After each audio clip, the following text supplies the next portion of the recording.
How do you beat the Patriots, Michael Lombardi? As Rocco told Michael in 2, it's difficult, not impossible.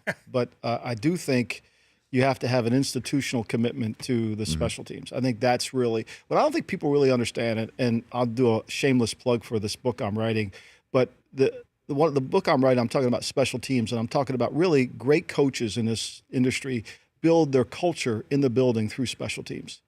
The culture can be created through special teams because of this. If you want an all-in mentality and you want to be – everything wants to resonate with every player being part of the team and do your job, which is a trademark of the Patriots, how can you create that if you don't have everybody participate in special teams?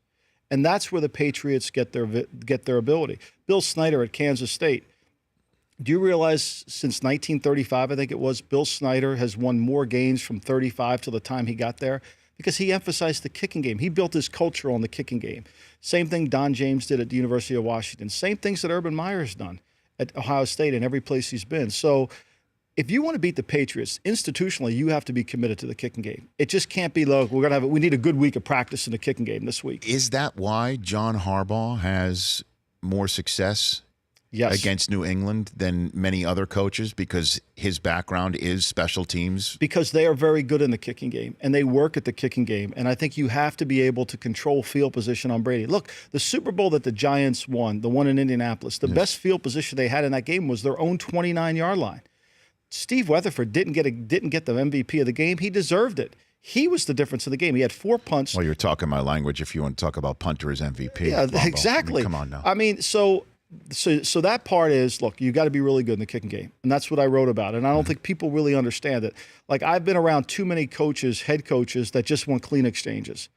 And that just – from snap to just foot. Get me the ball back so I can start running my offense. Okay. And there's this hidden yards. Like drives me crazy. I scream at the television, and my wife tells me to shut up. But I'm screaming when we go to commercial break and there's a flag on the field in the kicking game, right? Well, those flags, that changes field position. So instead of you starting the ball at your own 40, let's say, now you start at your own 20. That 20 yards doesn't show up anywhere. It just disappears. But it's hidden yards, and those hidden yards cost you games against the Patriots. All right, so strong kicking game. What else? This thing that I believe in, it's called law of aversion. You have to not lose first before you can beat the Patriots. So you can't turn the ball over. You can't have mistakes. You can't have self-inflicted wounds like making penalties, false starts.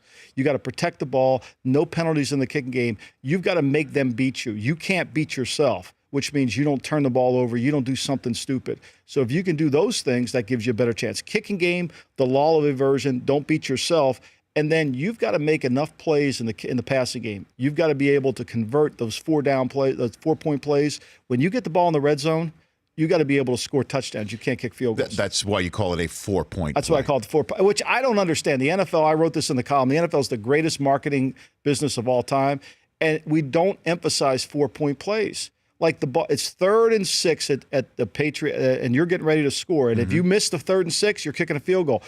We should have like lights go off. It should be sponsored by Johnny Walker Red in the red zone. This is a 4-point play. So you could say that the plays that the Falcons ran in Super Bowl 51 after the Julio Jones catch were 7-point plays, essentially. 7-point plays, exactly right. Because that game goes back to very simply. It's like the movie.